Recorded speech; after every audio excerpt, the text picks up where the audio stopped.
അമ്മ മാതാവിനും ഈശോയ്ക്കും 1000 നന്ദി. അമ്മയുടെ പ്രത്യക്ഷീകരണത്തിന് സാക്ഷിയായി ഞങ്ങളെ ഉയർത്തിയതിന് കോടാനുകോടി നന്ദി പറയുന്നു. എൻ്റെ പേര് സിന്ധു. ഞങ്ങൾ കോട്ടയം ജില്ലയിലെ ചാമക്കാലയിൽ നിന്ന് വരുന്നു. എൻ്റെ മകൾ അമലു.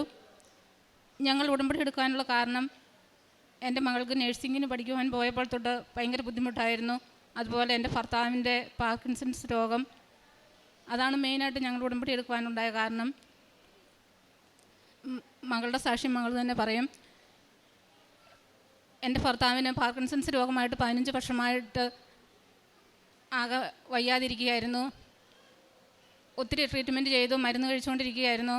അപ്പോൾ ഇവിടെ വന്ന് ഉടമ്പടി എടുത്തതിൻ്റെ ഫലമായിട്ട് ഓപ്പറേഷൻ ചെയ്യുവാൻ സാധിച്ചു. അതിന് 17 ലക്ഷം രൂപ ചിലവാകുമായിരുന്നു. ഡോക്ടർ 17 ലക്ഷം രൂപ വേണമെന്ന് എഴുതി തന്നു. ഞങ്ങളെക്കൊണ്ട് അത് ഒട്ടും സാധിക്കുന്ന കാര്യമല്ലായിരുന്നു. ഞങ്ങളൊരു സാധാരണ ഫാമിലിയിൽപ്പെട്ടവരായിരുന്നു.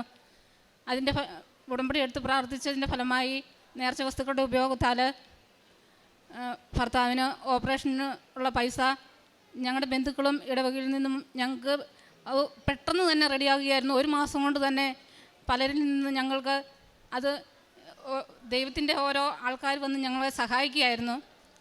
അതുപോലെ എനിക്ക് 8 വർഷമായിട്ട് എൻ്റെ വലതു കൈ ഭയങ്കര ബുദ്ധിമുട്ടായിരുന്നു. ഭയങ്കര വേദനയും, പുറകോട്ട് തിരിക്കാൻ പോലും വയ്യ. രാത്രി കിടക്കുമ്പോൾ ഭയങ്കര വേദനയായിരുന്നു. അത് മാതാവിൻ്റെ ഉടമ്പൽ തൈലം എന്നും ഞാൻ കിടക്കുമ്പോൾ വിശ്വാസ പ്രമാണം ചൊല്ലി പ്രാർത്ഥിച്ച് പുരട്ടുമായിരുന്നു. അതിൻ്റെ ഫലമായിട്ട് എൻ്റെ കഴുത്ത് വേദനയും തലയ്ക്ക് ഭയങ്കര വേദനയും, എന്തെങ്കിലും കാര്യം ഓർക്കുമ്പോൾ കൂടുതൽ ടെൻഷൻ കയറി ഭയങ്കര വേദന എടുത്ത് ഞാൻ പലപ്പോഴും ടെൻഷൻ പിടിച്ചായിരുന്നു ജീവിച്ചിരുന്നത്. അതിന് സഞ്ചാരി മാതാവ് എപ്പോൾ എൻ്റെ വേദന മാറ്റി നിർത്തില്ല. ഞാൻ ഓരോ ഉടമ്പടിയിലും അതേ നിയോഗമായിട്ട് എഴുതുമായിരുന്നു. എന്നും പ്രത്യക്ഷീകരണത്തിൻ്റെ സാക്ഷിയായി എന്നെ ഉയർത്തണമേ എന്ന് ഞാൻ മാതാവിനോട് പ്രാർത്ഥിച്ചിരുന്നു. അത് മാതാവ് എനിക്ക് പരിപൂർണമായിട്ട് മാറ്റിത്തന്നു. പിന്നെ അതുപോലെ ഞങ്ങളുടെ കുടുംബസ്വത്ത്, ഞങ്ങൾക്ക് സ്വന്തമായിട്ട് സ്ഥലമില്ലായിരുന്നു. ഭർത്താവിൻ്റെ അപ്പൻ്റെ പേരിലായിരുന്നു എല്ലാ സ്ഥലവും. അത് 50 വർഷമായിട്ട് ഇങ്ങനെ ഒന്നും ചെയ്യാതെ, ഉടമ്പടി പോലും ചെയ്യാതെ, ആധാരം പോലും ചെയ്യാതെ ഇങ്ങനെ ഇട്ടിരുന്നു. ഞാനിവിടെ വന്ന് അത് ഉടമ്പടി നിയോഗത്തിൽ എഴുതിയിട്ടിരുന്നു. അതുപോലെ നേർച്ച വസ്തുക്കൾ, ഉപ്പ് പറമ്പിൻ്റെ 4 അതിരിലും കൊണ്ടിട്ടിരുന്നത്. 50 സെൻറ്റ് സ്ഥലമുണ്ടായിരുന്നു. അത് ഞങ്ങളുടെ സഹോദരനും ഞങ്ങൾക്കുമായിട്ട് അത് എഴുതി തരുവാനും മാതാവിൻ്റെ പ്രത്യേക അനുഗ്രഹത്താൽ സാധിച്ചു. അതിന് ഈശോയുടെ മാതാവിന് നന്ദി പറയുന്നു. അതുപോലെ ഒത്തിരി രോഗസൗഖ്യം, ക്ഷമിക്കുവാനുള്ള കൃപ എനിക്ക് ഒത്തിരി കിട്ടി. ഒരു വ്യക്തിയോട് ഭയങ്കരമായിട്ട് ക്ഷമിക്കുവാൻ എൻ്റെ മനസ്സിലുണ്ടായിരുന്നു. അതെല്ലാം മാതാവ് പ്രത്യേക അനുഗ്രഹം തന്ന് എനിക്ക് ക്ഷമിക്കുവാനും സഹിക്കുവാനുമുള്ള ദൈവം കൃപ തന്നു. കാരുണ്യ പ്രവൃത്തികളായിട്ട് ഞാൻ ചെയ്യുന്നത്, എൻ്റെ അടുത്തുള്ള ഓരോ വ്യക്തികളെയും ഞാൻ പ്രത്യേകം കണ്ട് ഞാൻ ഓരോ കാരുണ്യപ്രവൃത്തികൾ ചെയ്യുന്നത് ഞാൻ മറ്റുള്ളവരോട് പറയാറില്ല. എങ്കിലും എനിക്ക് പറ്റാവുന്ന വിധത്തിൽ രോഗിയായി അമ്മയും ഭർത്താവും ഉള്ളതുകൊണ്ട് പുറത്ത് പോയി ഒത്തിരി കാരുണ്യപ്രവൃത്തികൾ ചെയ്യാൻ സാധിക്കില്ല. എന്നാലും എന്നെ പറ്റുന്ന വിധത്തിലുള്ള സഹായങ്ങൾ ഞാൻ പള്ളിയുടെ വാതിലൊക്കെ എവിടെയെങ്കിലും ആരെങ്കിലും ഇരിക്കുന്ന കണ്ടുവാണെങ്കിൽ എന്നെ പറ്റുന്ന സഹായം ഞാൻ ചെയ്യാറുണ്ട്. അതുപോലെ ഇവിടുന്ന് മേടിച്ചുകൊണ്ട് പോകുന്ന പത്രം ഞാൻ എല്ലാ ബസ് സ്റ്റാൻഡുകളിലും ഹിന്ദുക്കളുടെ ഇടയിലും, ഈയിടെ ഡൽഹിക്ക് പോയപ്പോൾ അവിടെ ഒത്തിരി പേർക്ക് ഹിന്ദി സംസാരിക്കുന്നവരോട് ആ ഹിന്ദി പത്രം കൊണ്ട് കൊടുത്ത് അവരോട് യൂട്യൂബിൽ ഇതിൻ്റെ ലിങ്ക് ഞാൻ അവർക്ക് കാണിച്ചു കൊടുത്ത് അവരോട് പറയുകയും ഒത്തിരി പേരെ ദൈവാനുഗ്രഹത്താൽ ഉടമ്പടി 2-3 പേരെ എൻ്റെ സഹോദരങ്ങളെ തന്നെ ഉടമ്പടി എടുക്കുവാനുള്ള സാഹചര്യം ഞാൻ ഉണ്ടാക്കി കൊടുത്തു. ഇത്രയും അനുഗ്രഹങ്ങളാണ് എൻ്റെ ജീവിതത്തിൽ ഉണ്ടായത്. ഞാൻ എൻ്റെ മോൾക്ക് കൊടുക്കുക. എൻ്റെ പേര് അമലു. ഞാനിവിടെ വന്ന് ഉടമ്പടി എടുത്തത് 2023 ജനുവരി 2-ാം തീയതിയാണ്. ഇവിടെ വന്ന് ഉടമ്പടി എടുക്കുന്ന സമയത്ത് ഞാൻ 4th ഇയർ നേഴ്സിംഗ് പഠിക്കുമായിരുന്നു. ആ സമയത്ത് തന്നെ എനിക്ക് 2nd ഇയറും 3rd ഇയറും സപ്ലി ഉണ്ടായിരുന്നു. എന്നെ സംബന്ധിച്ചിടത്തോളം എനിക്ക് നേഴ്സിംഗ് എന്ന് പറഞ്ഞു കഴിഞ്ഞാൽ നല്ല പാടായിരുന്നു. വീട്ടുകാരുടെ ഫോഴ്സ് കൊണ്ട് മാത്രം പോയതായിരുന്നു. അങ്ങനെ ഇവിടെ വന്ന് ഉടമ്പടി എടുത്തു. ഉടമ്പടി എടുത്തതിന് ശേഷം ഞാൻ 2nd ഇയറും 3rd ഇയറും സപ്ലി എഴുതി. റിസൾട്ട് വന്നു കഴിഞ്ഞപ്പോൾ വീണ്ടും ഫെയിലായിരുന്നു. പിന്നെയാണ് ഞാനൊന്ന് ചിന്തിച്ചത്, ഇവിടെ ഉടമ്പടി എടുത്തതെന്ന് മാത്രമേ ഉള്ളൂ, ഇവിടെ പറയുന്ന കാര്യങ്ങളൊന്നും ഞാൻ ചെയ്തിട്ടുണ്ടായിരുന്നില്ല. പിന്നെ ഞാൻ ഉടമ്പടി പറയുന്ന കാര്യങ്ങളെല്ലാം ചെയ്യാൻ തുടങ്ങി. ബൈബിളൊക്കെ കുരിശ് വരയ്ക്കുമ്പോൾ മാത്രം പ്രാർത്ഥിക്കുകയുണ്ടായിരുന്നുള്ളൂ. ബൈബിൾ വായിക്കാൻ എനിക്ക് സമയം കിട്ടി. 1 മണിക്കൂറെങ്കിലും എനിക്ക് വായിക്കാൻ സമയം കിട്ടി. ഞങ്ങളുടെ തൊട്ടടുത്ത് പള്ളിയും കാര്യങ്ങളൊന്നും ഇല്ലായിരുന്നു. പിന്നെ എപ്പോഴും ഉടമ്പടി തൈലവും ഉപ്പും ഉപയോഗിച്ചായിരുന്നു ഞാൻ പിന്നെ ചെയ്തുകൊണ്ടിരുന്നത്. അങ്ങനെ വീണ്ടും ഞാൻ ഉടമ്പടി ഇവിടെ വന്നിട്ട് പുതുക്കിയതിന് ശേഷം ഞാൻ സെക്കൻഡ് ഇയറും തേർഡ് ഇയറും സപ്ലി എക്സാം എഴുതിയതിന് ശേഷം എനിക്ക് റിസൾട്ട് വന്നു കഴിഞ്ഞപ്പോൾ രണ്ടും ഒരുമിച്ച് പാസ്സായിട്ടുണ്ടായിരുന്നു.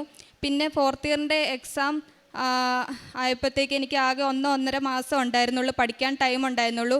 അപ്പോൾ എന്നെ സംബന്ധിച്ചിടത്തോളം ഫസ്റ്റ് ഇങ്ങനെ ഡിക്ഷണറി പോലെയുള്ള ബുക്കൊക്കെ ആദ്യം തൊട്ടേ പഠിക്കാമെന്ന് പറഞ്ഞു കഴിഞ്ഞാൽ എന്നെക്കൊണ്ട് നല്ല പാടായിരുന്നു. അപ്പോൾ ഞാൻ മാതാവിനോട് പറഞ്ഞു, മാതാവ് എനിക്കങ്ങനെ നീ എന്നെ ഒന്ന് ഹെൽപ്പ് ചെയ്യണേ, എനിക്കൊന്നും അറിയത്തില്ല എന്ന് പറഞ്ഞു. അങ്ങനെ ഞാൻ എന്താണോ ബുക്ക് എടുക്കുമ്പോൾ ആദ്യം കാണുന്ന എന്തൊക്കെയാണോ അത് മാത്രം പഠിച്ചു. അങ്ങനെ ഞാൻ എക്സാം എഴുതാൻ പോയപ്പോൾ ഉടമ്പടി ഉപ്പ് ഞാൻ കൈ പിടിച്ച് അവിടെ ഇരുന്നോടത്തിട്ട് പ്രാർത്ഥിച്ചിട്ടാണ് ഞാൻ പോയത്. ഉടമ്പടി തൈലവും തേച്ചിട്ടായിരുന്നു പോയത്. അങ്ങനെ ഞാൻ എക്സാമിന് ക്വസ്റ്റ്യൻസ് നോക്കിയപ്പോഴത്തേക്കും ഞാൻ പഠിച്ചത് മാത്രമായിരുന്നു വന്നിട്ടുണ്ടായിരുന്നത്. പിന്നെ 3-4 എണ്ണം എനിക്ക് അറിയത്തില്ലായിരുന്നു, ഒട്ടും അറിയാത്ത ക്വസ്റ്റ്യൻസ് ആയിരുന്നു. അറിയാവുന്നതിൻ്റെ ആൻസേഴ്സ് ആദ്യം എഴുതി, അതിനുശേഷം അറിയത്തില്ലാത്തതിൻ്റെ എന്ത് എഴുതണമെന്ന് അറിയാണ്ട് ഇങ്ങനെ ഇരുന്ന് പ്രാർത്ഥിക്കാൻ തുടങ്ങി. അപ്പോൾ എനിക്ക് എവിടുന്നോ ഇങ്ങനെ പറഞ്ഞു തരാൻ തുടങ്ങി ആരൊക്കെയോ. അപ്പം ഞാൻ തെറ്റാണോ ശരിയാണോ എന്ന് പോലും എനിക്ക് അറിയാണ്ട് ഞാനങ്ങ് എഴുതാൻ തുടങ്ങി. ഒരു അറിയാൻ മേലാത്ത ആൻസേഴ്സ് വരെ ഞാൻ 1-2 പേജ് നിറച്ചു അങ്ങ് എഴുതി. അത് ഭയങ്കര ഒരു മാതാവിൻ്റെ ഭയങ്കര ഒരു പ്രസൻസ് ആയിരുന്നു എനിക്ക് ആ ഒരു ടൈമിലുണ്ടായിരുന്നത്. റിസൾട്ട് വന്നു കഴിഞ്ഞപ്പോഴത്തേക്കും എനിക്ക് ഫസ്റ്റ് ക്ലാസ്സോടെ ഞാൻ പാസ്സായി. പിന്നെ എൻ്റെ രണ്ടാമത്തെ സാക്ഷ്യം എന്ന് പറയുന്നത്, എനിക്ക് ചെറുപ്പത്തിൽ പീരീഡ്സ് ഇപ്പം മാസത്തിൽ 2 തവണ വരുമായിരുന്നു. അങ്ങനെ ഞാൻ ആശുപത്രി പോയി മെഡിസിൻസ് ഒക്കെ എടുത്തിട്ടുണ്ടായിരുന്നു. വീണ്ടും അതിനുശേഷം പിന്നെ വന്നിട്ടുണ്ടായിരുന്നില്ല. പിന്നെ കഴിഞ്ഞ വർഷം ഇതുപോലെ തന്നെ മാസത്തിൽ 2 തവണ വന്നു. ഒരു തവണ തന്നെ എനിക്ക് വരുമ്പോൾ ഭയങ്കര എന്നെ സംബന്ധിച്ചിടത്തോളം നല്ല പെയിനായിരിക്കും. ഫസ്റ്റ് ഡേ മാത്രമല്ല സെക്കൻഡ് ഡേ എല്ലാം നല്ല പെയിനായിരിക്കും, ബാക്ക് പെയിനും എല്ലാം ഉണ്ടായിരിക്കും. അപ്പോൾ ഒരു മാസത്തിന് 2 തവണ വരുമ്പോൾ എന്നെ സംബന്ധിച്ചിടത്തോളം നല്ല പെയിനായിരുന്നു. അപ്പോൾ ഞാൻ ഈ പ്രാവശ്യം ആശുപത്രി ഒന്നും പോയിട്ടുണ്ടായിരുന്നില്ല. ഉടമ്പടി തൈലം മാത്രം വയറ് തേച്ച് അങ്ങനെ പ്രാർത്ഥിച്ചതിൻ്റെ ഫലമായി പിന്നീട് ഒരിക്കലും എനിക്ക് അങ്ങനെ ഉണ്ടായിട്ടേ ഉണ്ടായിരുന്നില്ല. ഈ 2 സാക്ഷ്യങ്ങളാണ് അമ്മ മാതാവ് എനിക്ക് സാധിച്ചു തന്നത്.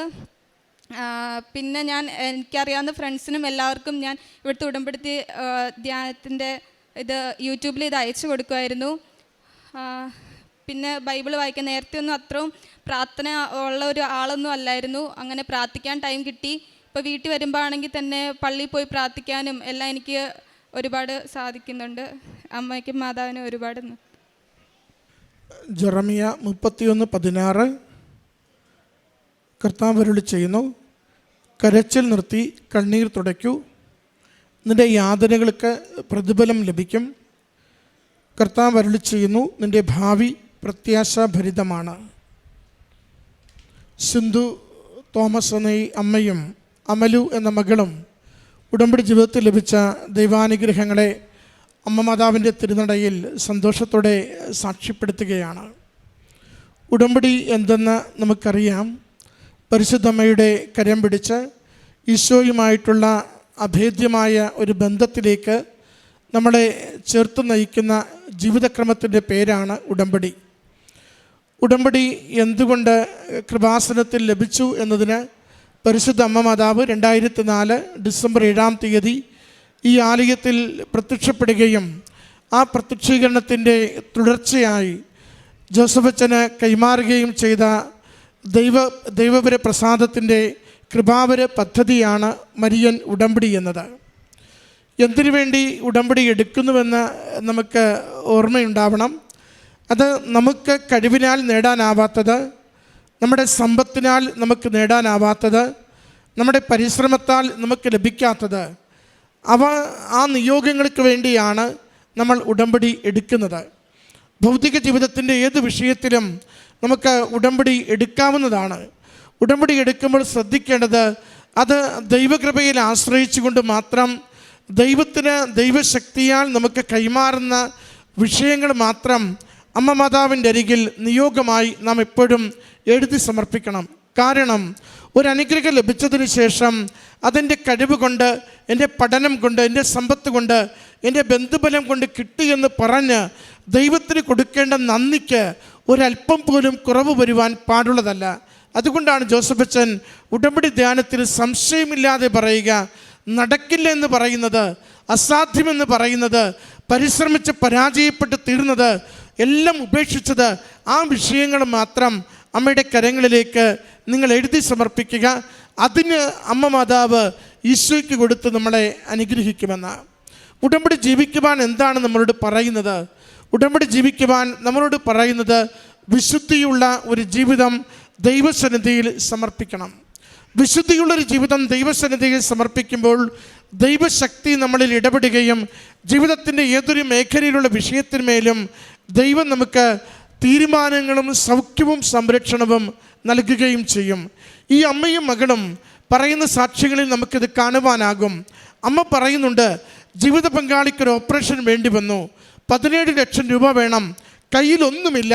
സമയച്ചുരുക്കത്തിനെ അമ്മ ചുരുങ്ങിയ മണിക്കൂറുകൾ കൊണ്ട്, ദിവസങ്ങൾ കൊണ്ട് ആ ഓപ്പറേഷനുള്ളത് മുഴുവനും ശേഖരിക്കുവാൻ പറ്റുന്ന വിധത്തിൽ കുടുംബത്തെ സഹായിച്ചുവെന്ന്.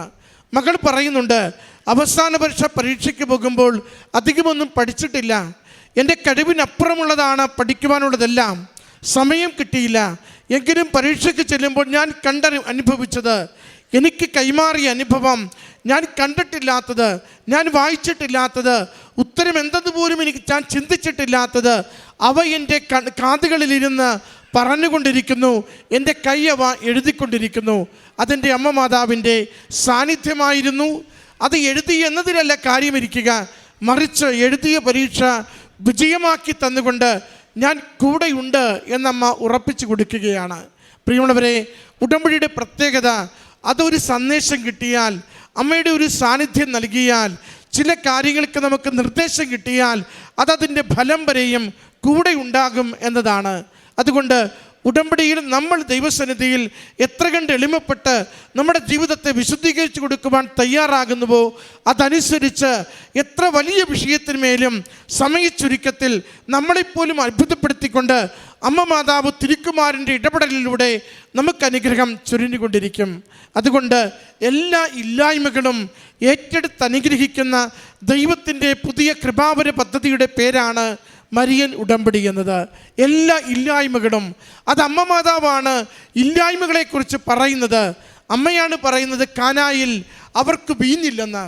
വീഞ്ഞില്ല എന്നത് വീഞ്ഞിനെക്കുറിച്ച് മാത്രമല്ല, മനുഷ്യ ജീവിതത്തിൻ്റെ ഏതൊക്കെ ഇല്ലായ്മകളുണ്ടോ ആ ഇല്ലായ്മകളിലൊക്കെയും ദൈവത്തിൻ്റെ ഇടപെടലുകളിലൂടെ സമൃദ്ധി ഉണ്ടാകുമെന്ന് കാലത്തിനും ലോകത്തിനും ഓർമ്മിപ്പിക്കുന്ന മറിയത്തിൻ്റെ ഇടപെടലാണ് കാനായിൽ 2:5 നമ്മൾ കാണുന്നത്.